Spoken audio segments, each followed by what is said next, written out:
sum'atum ila ma bada'tum, sum'atum ila ma bada'tum. Kalian akan kembali ke zaman kalian datang pertama kali. Listrik tidak ada, blackout selamanya. Mobil tidak akan jalan, Bang. Mobilnya akan jalan, Bang, nanti, Bang. Insyaallah ya. Motor tidak jalan. Kenapa? Tidak ada magnet. Dinamo tidak berfungsi. Bapak Ibu dan Saudara, tema kita kali ini terkait dengan dukhan sebagai peringatan dari Allah menjelang terjadinya hari kiamat. Apa itu dukhan? Dukhan itu bahasa Arab, artinya asap atau kabut. Ya, asap atau kabut. Ya, terkait dengan literatur Islam, dukhan ini terdapat dalam bahasan eskatologi. Maksudnya adalah bahwa dukhan dalam eskatologi terkait dengan tanda besar terjadinya hari kiamat. Nah, hal ini dikemukakan Rasulullah SAW dalam salah satu hadis, terlebih di dalam Al-Quran, ada di dalam surat Ad-Dukhan. Nah, bahwa Ad-Dukhan ini merupakan peringatan besar dari Allah bahwa kiamat akan terjadi. Nah, adapun di dalam hadis Rasulullah SAW itu diceritakan oleh sahabat Huzaifah bin Usaid Al-Ghifari. Nah, pada saat itu mereka sedang berkumpul di dalam masjid ngobrol tentang hari kiamat. Rasulullah SAW mendengar perbincangan para sahabat ini. Maka kemudian Rasulullah keluar dari ruangannya dan Rasulullah berkata, "Madza tadakkarun?" Apa yang sedang kalian perbincangkan? Asik benar kalian berbicara tentang sesuatu ini. Apa sedang kalian perbincangkan sebetulnya? Maka apa kemudian Huzaifah bin Usaid mengatakan, "Nahnu natadakkaru sa'ah ya Rasulullah." Kami sedang berbicara tentang hari kiamat ya Rasulullah. Ayyana mursaha? Ya, mungkin bagaimana kejadiannya? Kapankah dia terjadi? Maka kemudian Rasulullah SAW membacakan satu ayat di dalam Quran surat Al-A'raf ayat 187. A'udzubillahi minasyaitonir rajim. Yas'alunaka 'anis sa'ah ayyana mursaha. Mereka bertanya kepada engkau Muhammad tentang hari kiamat, bilakah dia terjadi? Qul, katakanlah olehmu Muhammad, innama ilmuha, sesungguhnya pengetahuan tentang hari kiamat inda Rabbi, ada di sisi Tuhanku. Nah, artinya tidak ada yang tahu kapan kiamat terjadi. Yang tahu kiamat terjadi adalah hanya Allah saja. Namun Rasulullah SAW diberitahukan oleh Allah tentang tanda-tandanya bahwa kiamat akan terjadi. Di antara apa yang Rasulullah SAW ketahui dari Allah tentang kiamat adalah yang pertama, Rasulullah SAW menyebutkan hari kiamat akan terjadi pada hari Jumat. Sekarang hari apa Bapak Ibu? Hari Minggu. Minggu, Senin, Selasa, Rabu, Minggu, Senin, Selasa, Rabu, Kamis, Jumat. 6 hari lagi Bapak Ibu. 6 hari lagi. Nah, yang kedua, kiamat akan terjadi kata Rasulullah di waktu subuh. Ketika manusia terlelap dengan tidurnya, maka pada saat itulah kiamat terjadi. Ketika dunia membuai manusia sehingga terlelap dalam kelalaian, di saat itulah kiamat terjadi. Yang ketiga, kiamat akan terjadi ketika tidak lagi terdengar azan di muka bumi. Jadi kalau Bapak Ibu masih mendengar suara azan dikumandangkan di muka bumi, bersyukurlah, kiamat masih jauh. Maka jika ada pejabat yang melarang azan dikumandangkan menggunakan speaker, kita doakan itu pejabat kiamat duluan. Amin. Nggak ada yang respon pokoknya ya. Cuma satu orang nih berarti. Kemudian kiamat tidak akan terjadi kata Rasulullah SAW ketika Al-Quran diangkat dari muka bumi, bahkan dari penghafal Quran dan juga dari mushaf Al-Quran.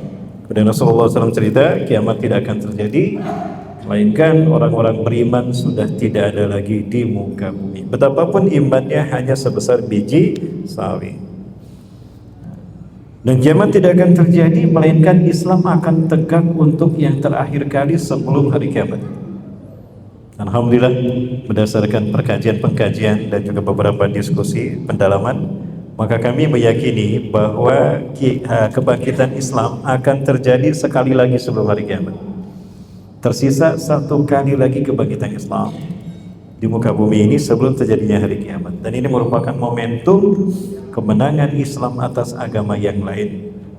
Nah, dapat kita bayangkan bagaimana dahsyatnya situasi atau fase episode di mana ketika Islam tegak di muka bumi, hancurnya agama-agama lain selain pada Islam, dibunuhnya Dajjal, diperangi dan dimusnahkannya pasukan Dajjal di muka bumi, dan juga dimusnahkannya Ya'juj dan Ma'juj.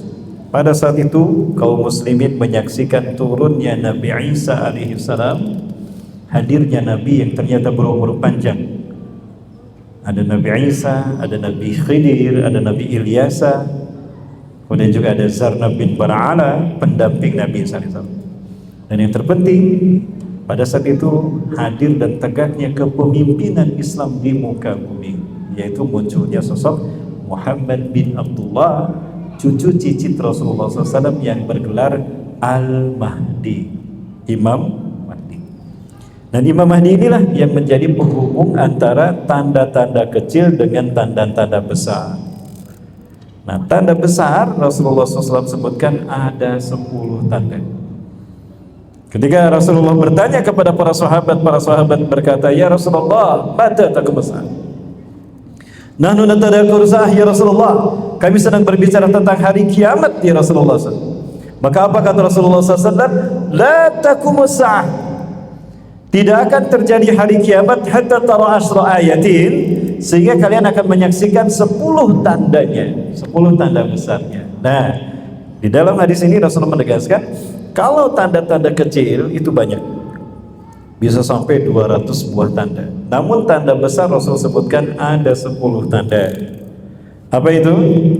Saya menggunakan hadis yang diriwayatkan oleh Imam Ahmad, karena berbeda dengan hadis yang diriwayatkan oleh Imam Muslim, betapapun sumbernya sama dari seorang sahabat yang bernama Hudzaifah bin Usaid Al-Ghifari.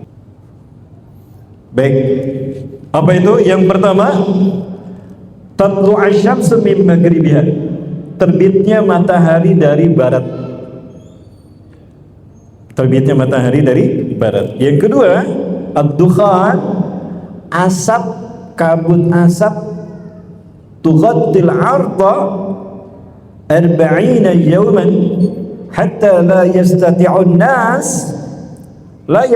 nas ay yufarriqu bainal laili wal nahar. Yaitu kabut asap menutup bumi selama 40 hari 40 malam. Inilah yang disebut dengan ad-dukhan, yang membuat manusia tidak bisa membedakan mana siang mana malam. Disebut siang gelap, disebut malam ada sedikit terang. Yang ketiga, munculnya binatang melata yang bisa berbicara kepada manusia. Ya, di dalam hadis dikatakan al-jassasa, binatang al-jassasa, binatang mata-mata. Kemudian yang keempat, munculnya Dajjal, si pendusta, yang dia datang menurut beberapa murojaah penelitian, dia adalah sosok yang bernama Samiri, yang lahir 100 tahun sebelum Nabi Musa diutus Allah SWT ke muka bumi, ke Bani Israel. Kemudian yang ke berapa? Yang keenam adalah munculnya Ya'juj dan Ma'juj. Ini pun sudah kami bahas kemarin. Ya'juj dan Ma'juj adalah bangsa yang kejam, biadab, yang melakukan kerusakan di muka bumi, melakukan genosida, pembantaian, ya, kanibal, dan menjadi sumber kerusakan di muka bumi, ya, ancaman bagi peradaban manusia. Kemudian yang ketujuh adalah tenggelamnya bumi bagian barat. Yang kedelapan, tenggelamnya bumi bagian timur. Yang kesembilan, tenggelamnya jazirah Arab. Dan yang kesepuluh, api akan menggiring manusia dari timur ke barat. Subhanallah. Malam hari ini kita hanya akan membahas satu saja dari 10 tanda tadi, dan itu adalah tentang dukhan. Ya, baik Bapak Ibu Dr. Sunata.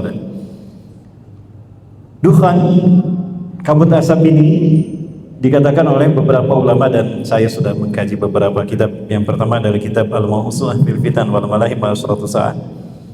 kitab Ensiklopedia Akhir Zaman karya Syekh Dr. Muhammad bin Ahmad Al-Mubayyad. Yang kedua kitab An-Nihayah fil Fitan wal Malahim wa Asyratus Sa'ah. Kitab pertama yang saya punya terkait dengan eskatologi. Yang ketiga dalam kitab Nihayatul Alam karya karya Dr. Muhammad bin Abdurrahman Al-Arifi dari Saudi Arabia. Nah, di dalam kitab-kitab ini ceritakan ya beberapa riwayat terkait dengan dukhan. Nah, namun riwayat-riwayat ini membutuhkan interpretasi yang mendalam terkait dengan fakta empirisnya, fakta terjadinya. Karena ini bersifat nubuah dan terjadi di akhir zaman, maka sangat membutuhkan ilmu pendorong yang membuat kita bisa paham tentang Quran dan hadis terkait dengan dukhan. Disinilah kita membutuhkan fikih waqi'iyah, fikih kontemporer, fikih kejadian di akhirat zaman eskatologi.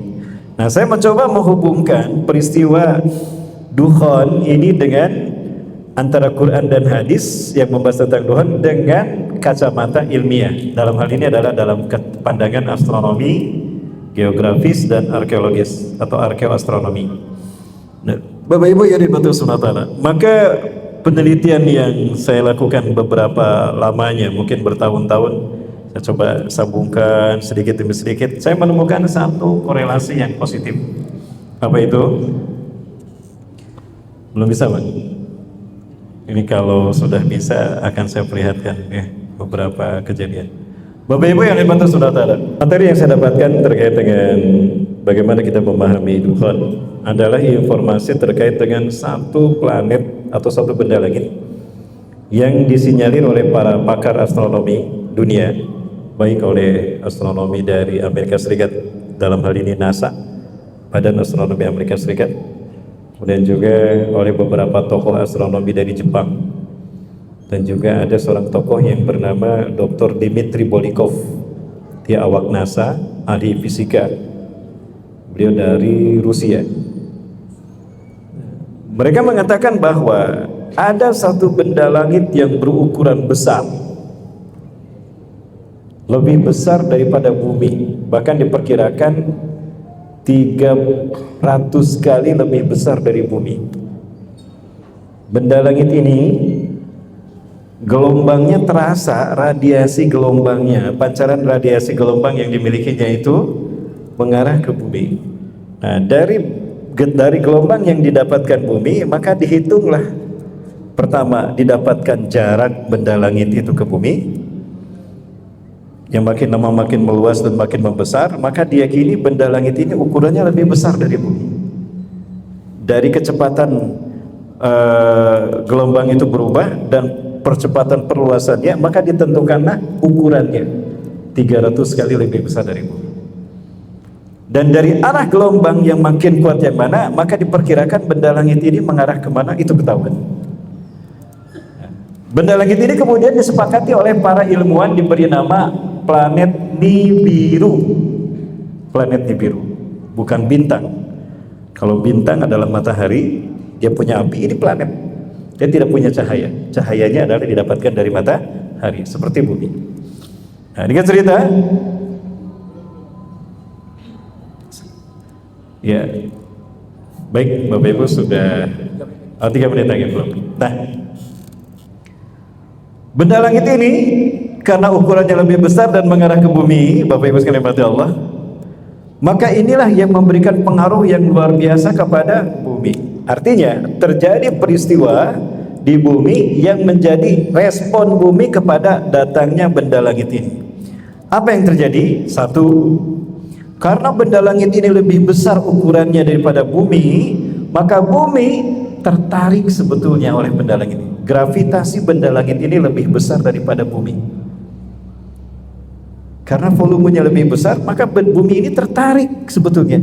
Namun karena bumi terikat dengan revolusi gravitasi matahari, dan dia berevolusi terhadap matahari dan dia ada orbitnya, dia terikat dengan gravitasi matahari, maka dia tidak tertarik ke benda langit ini. Yang terjadi adalah bumi bergeser. Nah, bergeser begini Bapak Ibu. terjadilah peristiwa yang disebut dengan polar shift, pergeseran kutub. Kutub utara bergeser, kutub selatan pun bergeser. Efek yang pertama itu. Efek yang kedua adalah terjadinya perpanjangan waktu. Terjadinya perpanjangan waktu. Artinya belahan bumi yang ada di sini akan mengalami perpanjangan waktu yang berbeda dengan bumi yang di sini. Dan Rasulullah SAW kemudian mengatakan terkait dengan ini, saya menemukan sebuah hadis di dalam Sahih Muslim, Syarah Syekh An-Nawawi dalam kitab Sah wa Asratus Sa'ah.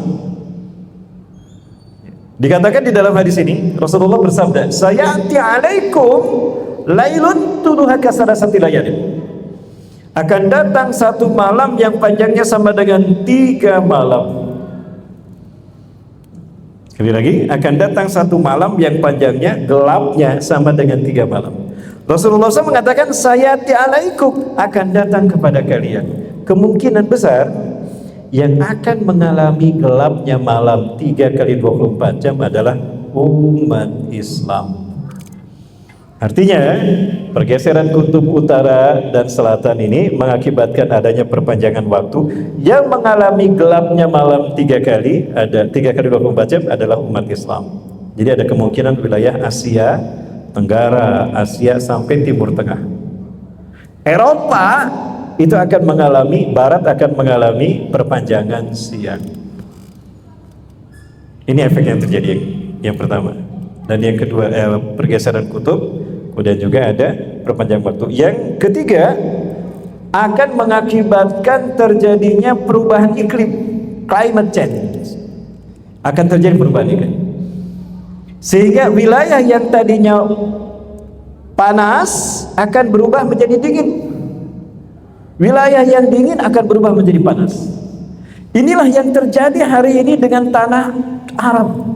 Inilah yang terjadi dengan Timur Tengah, dengan tanah Arab. Yang efeknya tadi ketika dia bergerak, ya, sebetulnya ada 2 asumsi. Asumsi yang pertama dari ilmuwan Jepang. Saya lihat beberapa antarsawan Jepang mengatakan bahwa benda langit ini kecil, lebih kecil dari bulan, jauh lebih kecil dari bulan. Tapi dia bergerak lurus, Bapak Ibu. Dia bergerak lurus sehingga dia nabrak bumi secara utuh, sehingga dia hancur. Nah, dia mengandung magma. Magma inilah yang kemudian menutup semua permukaan bumi. Ya, menurut teori ini tidak ada lagi kehidupan di muka bumi, artinya kiamat. Nah, maka ditinjau dari Quran hadis, pendapat semacam ini tidak bisa diterima. Karena setelah peristiwa ini Rasulullah sebutkan kehidupan masih ada. Dan proses tegaknya Islam di muka bumi belum terjadi, sehingga teori ini tidak saya pakai. Nah, yang menarik adalah apa yang dikemukakan oleh ilmuwan NASA. Salah satunya adalah Dr. Dmitry Bolikov, bahwa benda langit ini sangat besar. Dia tidak menabrak bumi, tapi dia mengarah mendekati orbit bumi. Nah, karena jarak yang dekat, efeknya apa tadi? Kita sudah bahas. Yang pertama, polar shift, pergeseran kutub. Utara bergeser, selatan bergeser, sehingga terjadilah yang namanya climate change, perubahan iklim. Salah satu perubahan iklim yang nampak hari ini adalah bangsa Arab yang tandus, kering, berpadang pasir berubah menjadi hijau berpadang rumput. Tadi malam kita sudah bahas. Rasulullah SAW mengatakan peristiwa ini terkait dengan tanda-tanda kiamat akan terjadi. Asratus sa'ah. Rasulullah SAW dalam satu hadis mengatakan, la taqumus sa'ah, kiamat tidak akan terjadi hatta taruda ardul arabi murujan wa anhara. Kiamat tidak akan terjadi sehingga tanah Arab yang tandus kering akan kembali hijau berpadang rumput dan muncul sungai-sungai Islam. Sebetulnya ada videonya, ya. Rasulullah memang tidak bisa, jadi tidak bisa saya perlihatkan. Bapak Ibu mohon maaf sekali. Mudah-mudahan nanti kita bisa lanjut kembali ya dalam waktu yang akan datang. Kemudian Bapak Ibu dan SWT, setelah ada terjadinya perubahan iklim, ada terjadinya perpanjangan waktu. Terjadinya perpanjangan waktu. Nah, yang menarik adalah Rasulullah mengatakan, sayati alaikum lailun tuluha kasadasati layalin, akan datang kepada kalian satu malam yang panjangnya sama dengan 3 malam. Ya. Pada saat itu Rasul bercerita, ada satu nas yang menceritakan seseorang faqama rajulun minkum kama al'ada wa yakum min al-yamin sulusil al-akhirah yatawadda aw ya'khudh tahara yatawadda summa yatahajjad ila Allah azza wa jalla. Dia berwudu lalu dia melaksanakan salat tahajud seperti biasa. Selesai tahajud biasanya dia baca Quran. Tidak lebih dari 3 lembar itu datang waktu subuh. Tapi saat itu dia sudah baca hampir 1 juz, fajar belum juga terbit. Mana fajar? Nah, ini menandakan azan sesuai dengan sunnah. Kalau selama ini azan dikumandangkan berdasarkan apa? Jam di dinding, ada sudah daftar waktu sholat kan. Ketika jamnya bunyi tit tit tit baru kita azan. Sebetulnya itu bukan sunnah Bapak Ibu. Sunnahnya adalah melihat matahari Bapak Ibu. Ya, melihat matahari. Dan sholat subuh itu adalah ketika terbit fajar. Artinya terlihat bentangan putih tipis di ufuk timur. Itu tanda waktu subuh terakhir. Nah, orang ini muazin ini dia tidak melihat. Wah, timur masih gelap. Mungkin aku terlalu gasik, terlalu cepat bangunnya. Nah, dia coba tidur lagi, baca Quran lagi. Tapi karena pusing, udah lama dia baca Quran, kok fajar tidak terlihat juga.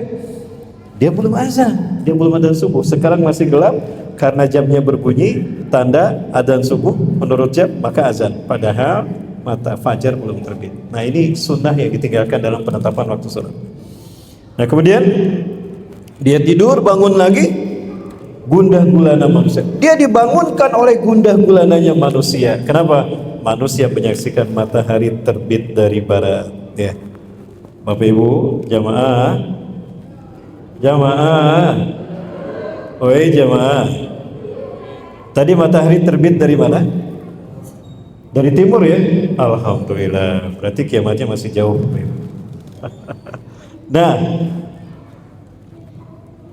dia bangun, orang-orang ribut gundah gulana. Ada apa? Ini sudah 24 jam, tapi kok matahari belum terbit? Ada apa? Satu itu. Yang kedua, Bapak Ibu, ketika benda langit ini makin mendekat, maka daya tarik gravitasinya makin kuat. Bumi tidak bisa lepas dari ikatannya dengan matahari, maka akan terjadi banyak goncangan, banyak terjadinya gempa. Ibarat orang tarik tambang Bapak Ibu. Kalau orang tarik tambang sama-sama kuat, wajahnya kayak gimana Bapak Ibu? Apakah ada orang tarik tambang wajahnya kayak gini? Tenang sampai tidak. Tapi bumi pun mengerut begitu. Maka terjadi adanya energi yang keluar, tekanan dari bawah, ya, epirogenesa dan orogenesa. Ini memicu satu akan meletusnya gunung-gunung berapi karena ada tekanan dari magma bagian dalam. Yang kedua, ini akan adanya energi patahan dan lipatan yang mengakibatkan banyak terjadinya gempa bumi. Fakasratuz zalazil. Maka Allah kemukakan ini dalam Quran surat Al-Zalzalah. A'udzubillahi minasyaitonir rajim. Idza zulzilatil ardu zilzalaha. Jika bumi digoncangkan dengan goncangan yang sangat, kapan itu terjadi? Ketika benda langit ini mendekat, maka bumi akan bergoyang karena mempertahankan posisinya agar tidak tertarik oleh benda langit ini. Kenapa dia tidak tertarik? Karena dia terikat dengan gravitasi matahari, maka dia bergetar. Saat itulah terjadi gempa yang besar. Wa akhrajatil ardu asqalaha, dan bumi mengeluarkan apa yang dikandungnya. Magma keluar, air keluar. Itulah yang mengakibatkan banyak sumber air keluar di tanah Arab. Subhanallah. Saya mencoba membaca Quran dan hadis terkait dengan eskatologi ini.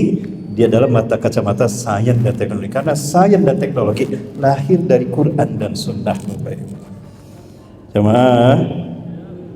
Jamaah, bisa diikuti jamaah? Wa qala al-insanu malaha, berkatalah manusia, ada apa dengan bumi ini? Ada apa? Nah itu tadi orang-orang ribut, kenapa matahariku juga belum terbit dan banyak gempa, gunung-gunung meletus. Nah ini sekarang sedang erupsi nih, Gunung Semeru. Ya, sudah ada beberapa peringatan dari Badan BMKG peluang terjadinya pasang air laut, ya, terjadinya tsunami 4 meter prediksi di Sumatera Barat, Lampung sampai ke Jawa dan Bali Subhanallah. Sampai air Asia yang menghubungkan trek ya, yang flightnya dari Singapura Jakarta itu dibatalkan. Tadi saya lihat informasinya begitu. Nah itu Bapak Ibu terjadi. Nah inilah yang disebut dengan megatrust. Megatrust. Nah bumi ternyata mengalami bukan hanya polar shift dengan kedatangan benda langit ini, tetapi bumi juga oleng. Selain dia bergeser, utara bergeser, selatan bergeser, bumi juga mengalami oleng apanya? Barat bergeser, pindah ke timur perlahan-lahan, dan timur pindah ke barat. Nah kayak gini, oleng, set begini. Ya, terjadi perpindahan kutub, utara dan selatan bergeser, polar shift, dan juga perpindahan arah mata angin, barat pindah ke timur, timur ke barat. Kemudian benda langit ini, ketika jarak terdekat antara bumi dan matahari, antara si benda langit ini biru ini dengan bumi terjadi, pada saat itulah terjadi induksi magnetik. Artinya magnet bumi tertarik oleh benda langit ini, terserap oleh benda langit ini, sehingga bumi kehilangan elektromagnetiknya. Itulah yang mengakibatkan hilangnya teknologi. Rasulullah mengatakan, sum'atum ila ma bada'tum. Kalian akan kembali ke zaman kalian datang pertama kali. Listrik tidak ada, blackout selamanya. Mobil tidak akan jalan, Bang. Mobilnya akan jalan, Bang, nanti, Bang. Insyaallah ya. Motor tidak jalan. Kenapa? Tidak ada magnet. Dinamo tidak berfungsi. Maka kita kembali ke zaman unta waktu itu. Ya, ke zaman unta. Nah, itulah yang terjadi. Kemudian benda langit ini pergi menjauh dari bumi. Perlahan-lahan ketika benda langit ini menjauh dari bumi, perlahan-lahan bumi mulai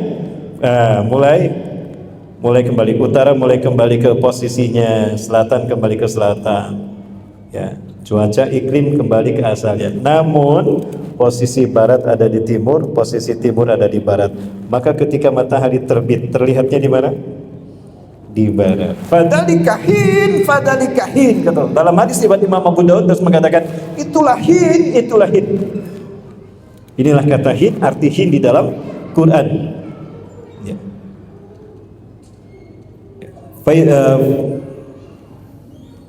Qul nabitu minha inna ba'dakum gimana perintah Allah dari Allah kepada Nabi Adam setelah Nabi Adam diturunkan ke bumi. Ya walakum fil ardi mustaqarrun wa mata'un ila hin. Bagimu hai Adam, Hawa, ada materi kecukupan yang bisa memenuhi kebutuhan hidupmu sampai dengan hin. Hin di sana adalah terbitnya matahari dari barat.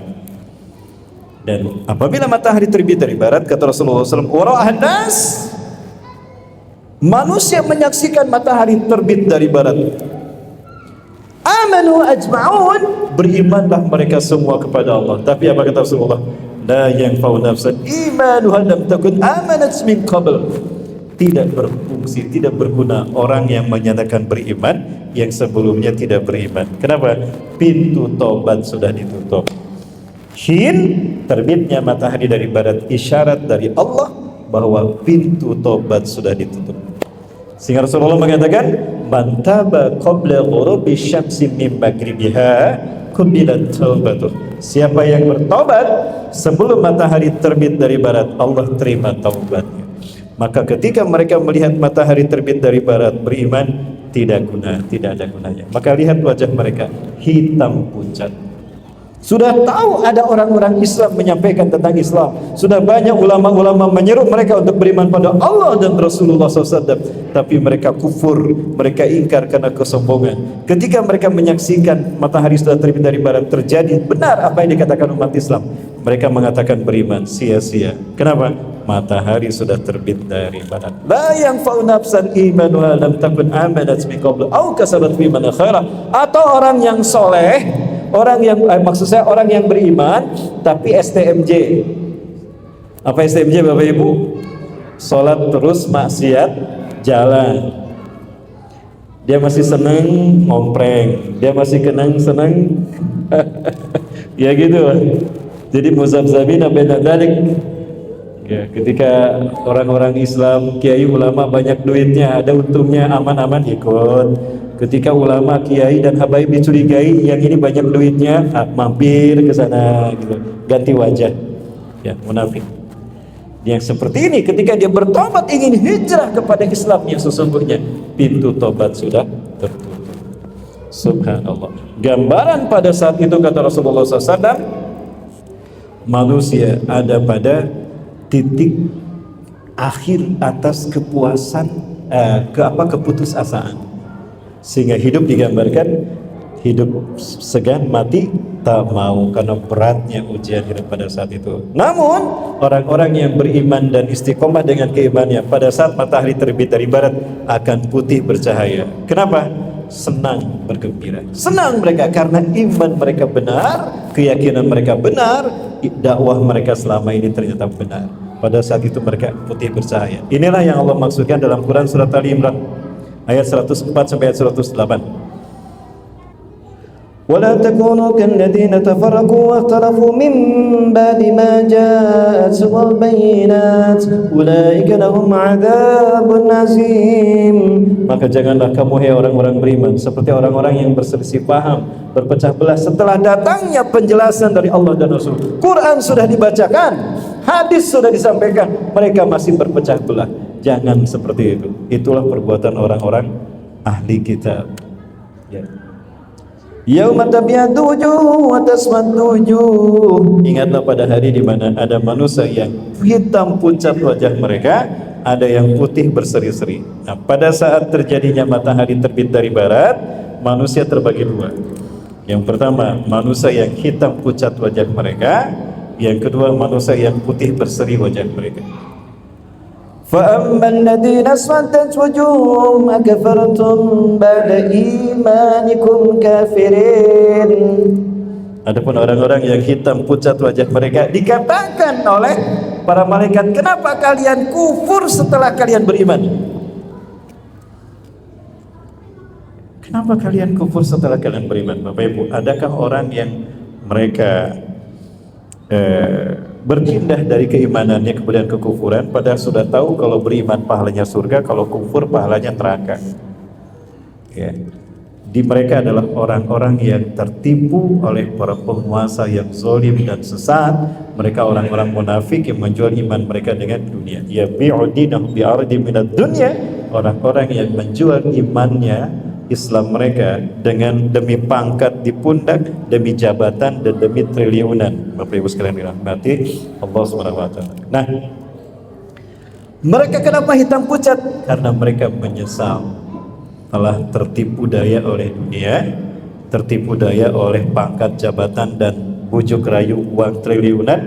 Ternyata mereka ada dalam kesesatan. Menyesal mereka. Bapak Ibu coba lihat orang yang menyesal, wajahnya putih berseri atau hitam pucat? Hitam pucat. Hitam pucat. Nah, siapa mereka Ustaz? Mereka inilah yang mengikuti jejak langkah ahli kitab. Jejak langkah orang kitab, iftaraku wa ikhtalafu min ba'di ma ja'atuhumul bayinat. Berselisih paham, berpecah belah setelah datangnya Al-Qur'an dan Sunnah. Bapak Ibu, ada satu cerita begini. Rasulullah SAW menceritakan seperti ini dan kemudian difahami oleh para ulama dan para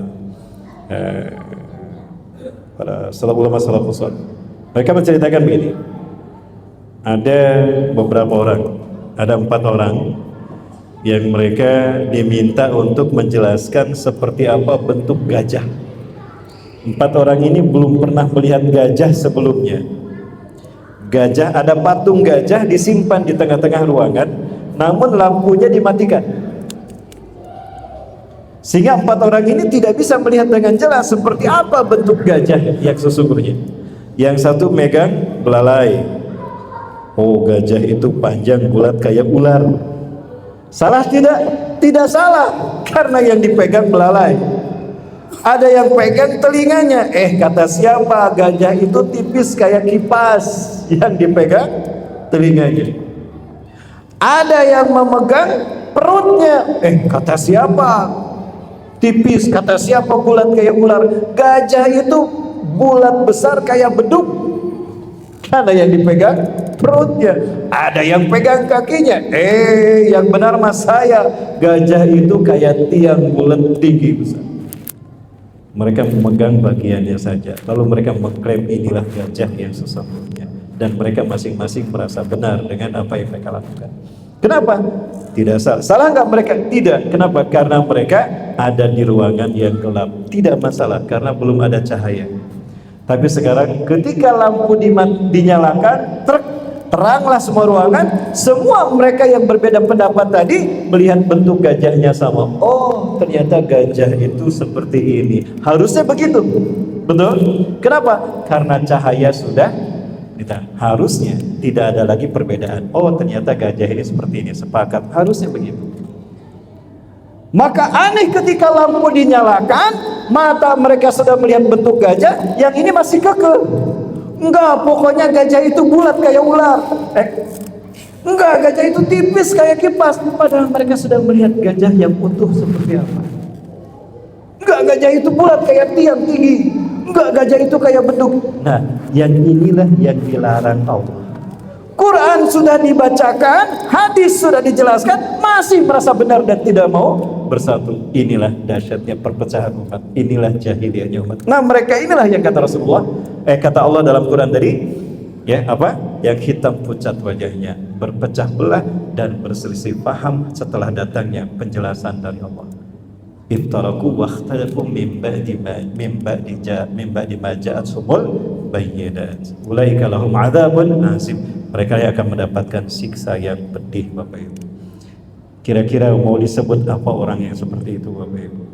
Sudah jelas melihat gajah itu dengan matanya, tapi mereka masih tetap aja mengatakan gajah itu bulat kayak beduk. Enggak, gajah itu lebar kayak kipas, tipis kayak kipas. Itulah yang terjadi pada umat Islam hari ini. Jamaah, umat Islam ini paling banyak di dunia, betul? Kurang lebih penduduk dunia hari ini ada 7 miliar, 7, sekian miliar. Sepertiganya umat Islam. Berarti umat Islam ini paling banyak. Saya tanya Bapak Ibu, umat Islam hari ini berjamaah apa berpecah belah? Berjamaah apa berpecah belah, Bapak Ibu? Berpecah belah. Berpecah belah, sepakat? Berarti umat Islam hari ini bergolong-golongan. Betul? Setiap golongan punya nama masing-masing, betul? Punya lambang masing-masing, punya pemimpin masing-masing. Nah, baik, sekarang coba sebutkan nama-nama golongan umat Islam tadi, Bapak Ibu. Dalam hati, jangan disebutkan keras-keras, nanti ada yang tersinggung. Dalam hati saja, sebutkan masing-masing.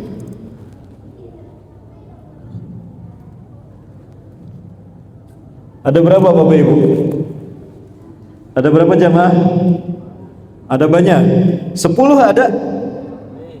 Lebih dari 10. Masya Allah, lebih dari 10. Nah, sekarang saya tanya dan tolong dijawab dengan keras. Nah, sekarang boleh ucapkan dengan keras biar semuanya mendengar. Dari semua golongan dan nama-nama yang ada pada zaman sekarang, coba sebutkan satu saja dari nama-nama kelompok itu yang di zaman Rasulullah dan para sahabat ada, Bapak Ibu. Ada tidak, Bapak Ibu? Syiah di zaman Rasulullah tidak ada. Syiah ada di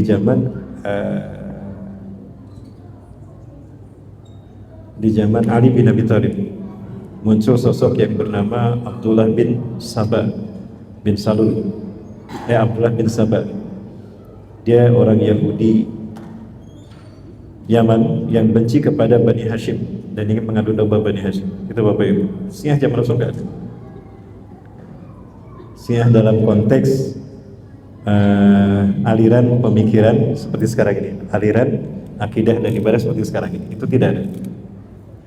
Ada Bapak Ibu? Tidak ada. Padahal nama kita satu. Nama kita Muslim. Wa sammakumul muslimin min qablu wa fi hada. Nah, peristiwa berpecah belahnya inilah yang membuat manusia hitam pucat. Surat Ali Imran ayat ke-100. Ya ayyuhalladzina amanu in tuti'u fariqam minal ladzina utul kitaba yaruddukum ba'da imanikum kafirin. hai orang-orang beriman, jika kamu mengikuti sebagian orang-orang yang diberikan ahli kitab, maka kalian akan kafir setelah kalian beriman. Tadi malaikat berkata, limat, ya.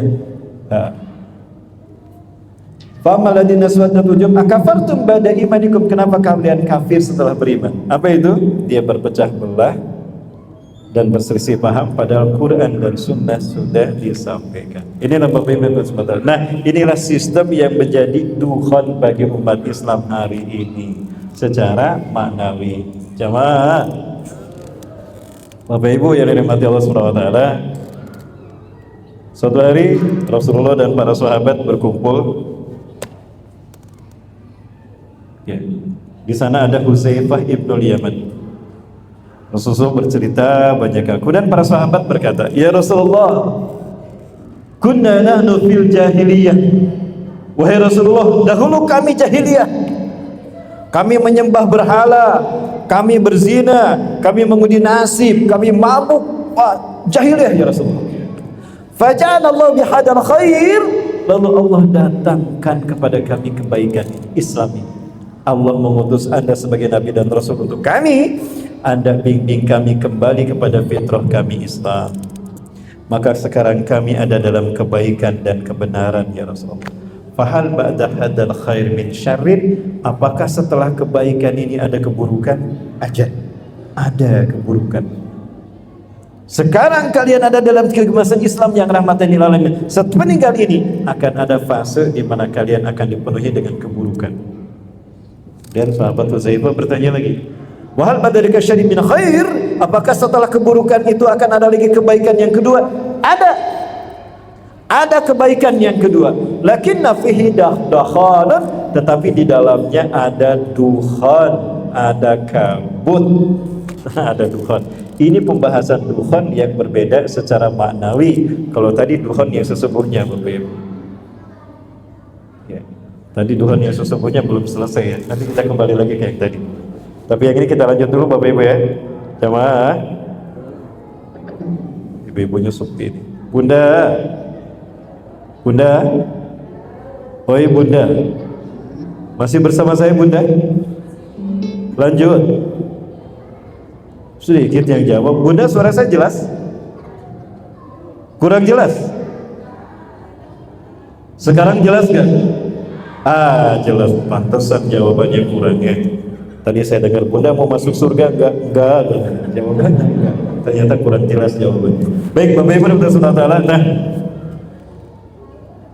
wa ma dakhanuhu ya Rasulullah. Apa dakhannya ya Rasulullah? Qaumun yahduna bi ghairi hadi wa yastanuna bi ghairi sunnati. Adanya satu kaum yang memberikan petunjuk bukan dengan petunjukku, bukan dengan Quran, tapi dengan logika, dengan pendapat manusia, dengan fatwa para manusia yang menentang Quran dan Sunnah. Wa yastanuna bi ghairi sunnati, dan mereka mengikuti sunnah bukan sunnahku, tapi sunnah manusia yang lain, bukan sunnah Rasul. Wa hal ba'da dzalika khair min syarri. Ya Rasulullah, apakah setelah kebaikan yang kedua yang ada dakhan tadi, ada keburukan yang berikutnya? Ada lagi keburukan. Du'atun ala abwabi jahannam. Orang-orang yang menyeru kepada pintu jahannam. Jadi akan banyak orang-orang yang berdirinya bukan di pintu surga, tapi berdiri di pintu neraka. Sifum lana ya Rasulullah. Sebutkan ciri-ciri mereka itu ya Rasulullah. Hum min jildatina. Mereka kulitnya sama dengan kita. Muslim, pakai peci, jenggotnya panjang, pakai gamis seperti saya. Wa yatakallamuna bi alsinatina. Mereka ngomong sama dengan kita, bicara Quran hadis, bicara sunnah dan sebagainya. Tapi mereka berdiri di pintu neraka jahannam. Ta'rifu minhum wa tunkiru. Kalian kenal siapa mereka, kalian tahu siapa mereka, tapi kalian mengingkari mereka, tidak mau bergabung dengan mereka. Allahu Akbar. Ini adalah dukhan dari sisi maknawi. Itu Bapak Ibu. Sudah terjadi belum penjelasan ini? Maka apa kata Rasulullah SAW? Ya Rasulullah, wa in wajadtu dzalika fama ta'muruna. Lalu apa yang harus kami lakukan ya Rasulullah jika kami dapati manusia-manusia seperti itu ada di zaman kami? Fatazil tilkal firaqa kullaha, tinggalkan semua perpecahan itu. Tapi sebelum itu Rasulullah mengatakan talzamu jama'atal muslimina wa imamahum, tetaplah kalian bersama kaum jamaah muslimin dan imam mereka dan pemimpin mereka. Jadi berjamaahlah kamu, kemudian dipimpin oleh seorang imam, seorang ulama yang menjadi pemimpin yang mengarahkan kamu mengamalkan Quran dan Sunnah. Ya Rasulullah, jika kami tidak mendapati adanya satu jamaah yang terpimpin oleh satu imam kemudian mengamalkan Quran dan Sunnah, membimbing kami dengan Quran dan Sunnah, jika tidak ada, faltasir tilkal firaqaqulan, tinggalkan semua kelompok-kelompok itu. Walau anta bi asri syajarah, walaupun kamu tinggal di hutan menggigit akar kayu, makan hidup hanya makan dari apa yang ada di hutan, hatta yudrikakal maut, sehingga kematian mendatangimu, kamu harus bertahan, tinggalkan semua perpecahan itu. Masya Allah. Bapak Ibu, itu dukhon secara maknawi. Saya ingin menggambarkannya tapi memang ada masalah. Nah, kembali kepada yang tadi. Ketika bumi sudah kembali utara ke utara, selatan ke selatan, nah besoknya kata Rasulullah, barat kembali ke barat, timur kembali ke timur. Nah, normal lagi. Tapi pada saat itu satu pintu tobat sudah tertutup. Yang terjadi berikutnya adalah Allah buktikan kebenaran Islam, Allah buktikan kebenaran para nabi dan rasul, Allah buktikan para ulama dan habaib dakwah mereka satu persatu. Maka mereka yang beriman dan bertobat pada saat itu tidak ada artinya. Mereka itulah ashabul a'raf sebagiannya. Sebagian lagi ada ashabun nar. Nah, kemudian terkait dengan benda langit ini kemudian mendekat ke matahari. Ternyata makin dekat makin panas, sehingga benda langit ini tidak kuat dengan panas yang dipancarkan matahari dan kuatnya energi matahari, meledak dia. Boom. Meledak pula. Ledakannya menimbulkan asap yang sangat besar. Itulah dukhan. Jadi asal dukhan itu dari benda langit ini pecah sehingga menimbulkan asap yang luas. Nah, dukhan ini ada di lintasan tata surya kita, termasuk di lintasan bumi. Maka ketika bumi berputar, masuklah ke dalam dukhan pecahan dari benda langit ini. Akibatnya bumi ada dalam kabut asap benda langit ini yang pecah. Selama berapa lama? 40 hari 40 malam. Itu tanda yang kedua. Di sini saya mencoba menghubungkan antara terbitnya matahari dari barat dengan dukhan. Saya mengambil hadis riwayat Imam Ahmad ini. Kenapa? Karena sesuai dan bisa difahami dengan mudah dalam kacamata sains dan teknologi. Adapun ketika saya membaca hadis Muslim, Imam Muslim meriwayatkan dukhan dulu baru terbitnya matahari dari barat. Nah, ini yang saya susah memahaminya. Dari mana asalnya dukhan? Itu tidak ketemu. Tidak ketemu, Bapak. Maka saya gunakan hadis riwayat Imam Ahmad, walaupun sama-sama dari sahabat Huzaifah bin Usain. Bapak Ibu Subhanahu wa taala, terdapat sebuah hadis dari Nu'aim bin Hamban, namun hadis ini maudhu dan saya pernah diributkan gara-gara ini, Bapak Ibu. Gara-gara ini saya dikatakan difitnah, saya peramal, saya ustadz cocok logi, meramal bahwa kiamat akan terjadi pada 2020 hari Jumat. Nah, padahal saya tidak pernah mengatakan itu. Tolong tunjukkan videonya di mana saya mengatakan itu, tidak ada. Tapi itulah resiko ketika saya menyampaikan eskatologi. Mungkin yang bikin berita itu dia ngantuk, tiba-tiba dia mendengar, oh Ustaz mengatakan kiamat 2020. Nah, itulah bahayanya ketika mendengarkan kajian hanya sepotong-sepotong ataupun gara-gara ngantuk dan sebagainya. Lalu dia memviralkan. Nah, Bapak Ibu atas taala. Nah, di dalam hadis dari Nu'aim bin Hamban, tapi hadisnya sekali lagi adalah maudhu. Maudhu itu palsu. Ada yang mengatakan hadisnya Nu'aim. Namun apabila ada satu nas hadis dia punya sanad dan itu dikatakan lemah, dhaif, apalagi mursal, apalagi matruk dan maudhu apalagi.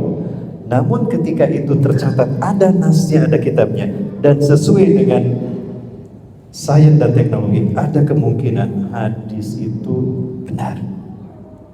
Nu'aim bin Hamad meriwayatkan dalam kitabnya Al-Fitan, bahwa Rasulullah bersabda, apabila pertengahan Ramadan jatuh pada hari Jumat, artinya apabila 15 Ramadan jatuh pada hari Jumat, maka akan terjadi sebuah ledakan yang dahsyat. Semua makhluk di alam semesta akan mendengarnya.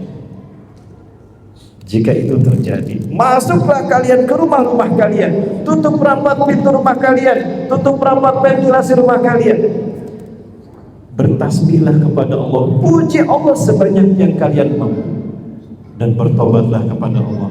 Barangkali itu adalah hari terakhir kalian di muka bumi. Para sahabat bertanya, ya Rasulullah, apa yang harus kami lakukan? Apa yang harus kami ucapkan? Perbanyaklah Subhanal Malikil Kudus, Subuhun Kudus, Rabbuna wa Rabbul Malaikati wa Ruh, Allahumma gfir lana dzunubana wa kaffir anna khati'atina wa tawaffana ma'al abrur wa tawafana ma'al abrur wa khtib lana husnul khatimah. Ada yang mengatakan demikian. Nah, ini Bapak Ibu yang dirahmati Allah Ta'ala, menyikapi kita terkait dengan terjadinya dufan. Namun banyak ulama tidak menerima hadis ini karena hadis ini maudhu alias palsu. Hadisnya ada sebetulnya, bisa saya perlihatkan kepada Bapak Ibu, namun karena memang waktu dan juga media kita ada permasalahan. Nah, itu Bapak Ibu dirahmati Allah Ta'ala. Jadi dukhan ini merupakan satu dari tanda besar terjadinya hari kiamat yang 10 itu. Satu dari 10 tanda besar kiamat. Ya, dan ini merupakan peringatan kepada Allah, wabil khusus kepada umat Islam, untuk bertaubat kepada Allah, mendekatkan diri kepada Allah, memanfaatkan waktu untuk beramal saleh. Sehingga Rasulullah kemudian menasihati para sahabat, badiru bil a'mali shalihat, bersegeralah kalian melakukan amal saleh, manfaatkan waktu untuk kebaikan, jangan kalian berleha-leha dan lalai, terlarut dalam kelalaian. Ya. Fasatakunul fitanan lain akan terjadi fitnah huru-hara di mana-mana, seperti potongan malam yang gelap gulita. Akan dahsyat fitnahnya, saking dahsyat fitnah dan huru-hara pada saat itu, seseorang beriman berganti iman dan kafir dalam waktu satu hari. Yusbihu rajulun mu'minan wa yumsi kafiran. Seseorang paginya beriman, sorenya kafir, sorenya beriman, paginya kafir. Saking dahsyatnya fitnah saat itu, dukhan saat itu dahsyat, orang beriman berganti iman dan kafir dalam satu hari. Yabi'u dinahu bi'aradi minad dunya, menjual agamanya demi harta dunia. Ya. Bapak Ibu, orang yang seperti itulah yang akan menyaksikan terjadinya hari kiamat. Ya, Bapak Ibu sekalian dirahmati Allah, orang-orang beriman nanti akan dicabut nyawanya serempak oleh sebuah angin dari bumi Hijaz. Hijaz adalah tempat antara Mekah dan Madinah. Rasulullah sabdakan, satarihu riham min ardil Hijaz, akan berhembus sebuah angin dari bumi Hijaz, Mekah, antara Mekah dan Madinah, Saudi Arabia. La tamurru ala hadin, tidak lewat kepada seorang pun kana fi qalbihi misqalu dzarratin min iman, yang punya iman di dalam hatinya walaupun sebesar biji zarah, illa qabadathu, melainkan angin ini akan mencabut nyawanya. Jadi hati-hati Bapak Ibu, kalau ada angin sepoi-sepoi jangan senang Bapak Ibu. Jangan-jangan itu iling, ada angin sepoi-sepoi ternyata iling, hati dia dicabut nyawanya. Maka yang tersisa di muka bumi, fayabqa syururun nas, maka yang tersisa adalah makhluk yang buruk. Laisa lahum iman walau bimisqi dzarrah, mereka tidak punya iman walaupun sebesar biji sawi. Aina imanuhum ya Rasul? Di mana iman mereka? Mereka jual iman mereka, mereka tukar dengan pangkat, jabatan dan harta dunia. Sudah muncul belum Bapak Ibu orang yang menjual imannya demi pangkat, jabatan dan dunia? Sudah, Masya Allah. Itu isyarat kalau kita berada di zaman dufan. Terdengar yang benar yang diucapkan Quran dan Sunnah, tapi tujuannya untuk memecah belah umat Islam dari dalam. Na'udzubillah, Bapak Ibu yang dirahmati Allah. Nah, terkait dengan saat itu, Rasulullah SAW menjelaskan kepada para sahabat terkait dengan tanda kebangkitan Islam. Sebelum dukhan itu terjadi, Islam akan tegak sebelum hari kiamat. Ya, dan tegaknya Islam, ya, Rasulullah sebutkan adalah dengan merdekanya Palestina, kembalinya Masjidil Aqsa pada umat Islam dunia. Bapak Ibu yang Allah, kehancuran itu terjadi adalah dengan proses perang yang luar biasa. Ada perang akhir zaman, ada perang dunia ke-1, kedua dan ketiga. Akan terjadinya perang ketiga atau sesudah perang dunia ke-1 dan kedua. Pada saat itulah terjadinya huru-hara dahsyat, manusia akan berperang, di mana langit akan berubah menjadi lautan api, kata Rasulullah. Dalam huru-hara seperti itulah Allah mengutus Imam Mahdi untuk membebaskan Palestina, membebaskan Masjidil Aqsa, memerangi musuh-musuh Allah. Ketika perang itu terjadi, Imam Mahdi memimpin kaum muslimin. Nabi Isa alaihissalam Allah turunkan untuk menguatkan perjuangan jihad Islam dan kaum muslimin. Ya. Kemudian ketika Nabi Isa turun, kaum muslimin sedang sholat berjamaah, maka kemudian Nabi SAW diminta untuk menjadi imam sholat, beliau menolak. Ya. Maka Imam Mahdi menjadi imam sholat saat itu. Setelah sholat subuh berjamaah selesai dilaksanakan di Masjid Umawi di Gutoh, Damaskus, Suriah, kata Nabi Isa, buka pintu masjid itu. Ketika pintu masjid itu dibuka, maka tampaklah Dajjal dengan 70.000 pasukannya dari lembah Isfahan, Iran, menggunakan jubah Persia dan juga selendang atau yalis, selendang Persia, Yahudi Isfahan. Ya. Ketika pintu masjid terbuka, harumnya napas, ya, mulianya nafas, harumnya nafas Nabi Isa alaihissalam apabila dicium oleh Dajjal dan pasukannya. Dajjal, apa kata Rasulullah? Dia akan merinding, basah tubuhnya, keluar keringat dalam, kencing di celana atau Dajjal, basah seluruh tubuhnya. Kenapa? Kaget karena malaikat kematiannya sudah ada di dalam siapa? Nabi Isa alaihissalam. Adapun pasukan Dajjal yang paling depan akan mati karena mencium harum nafas tubuh Nabi Isa. Kenapa nafas Nabi Isa harum dan membuat orang kafir? Karena Nabi Isa lama tidur di sisi Allah. Surat Ali Imran ayat 55. Dengan cerita, sebagian dari pasukan Dajjal ini lari, dikejar sama kaum muslimin. Kemudian mereka bersembunyi di balik batu dan pohon. Batu dan pohon berkata, "Hai muslim, hai mumin, sini, di belakangku ada Yahudi, bunuh dia." Kecuali pohon korban, karena dia adalah pohon Yahudi. Bapak Ibu yang dirahmati Allah, dan terkait dengan ini semua, maka peristiwa Dukhan dikabarkan oleh Rasulullah SAW, bahkan oleh Allah dalam surat khusus Ad-Dukhan. Ini merupakan peringatan bagi kita agar kita semakin mendekatkan diri kepada Allah, meningkatkan iman dan takwa kita kepada Allah, menjalin silaturahmi, istiqomah melaksanakan ibadah di masjid dan memakmurkan masjid dengan amalia-amalia sunnah. Dan kemudian Rasulullah mengingatkan untuk kita berbagi kepada sesama umat manusia.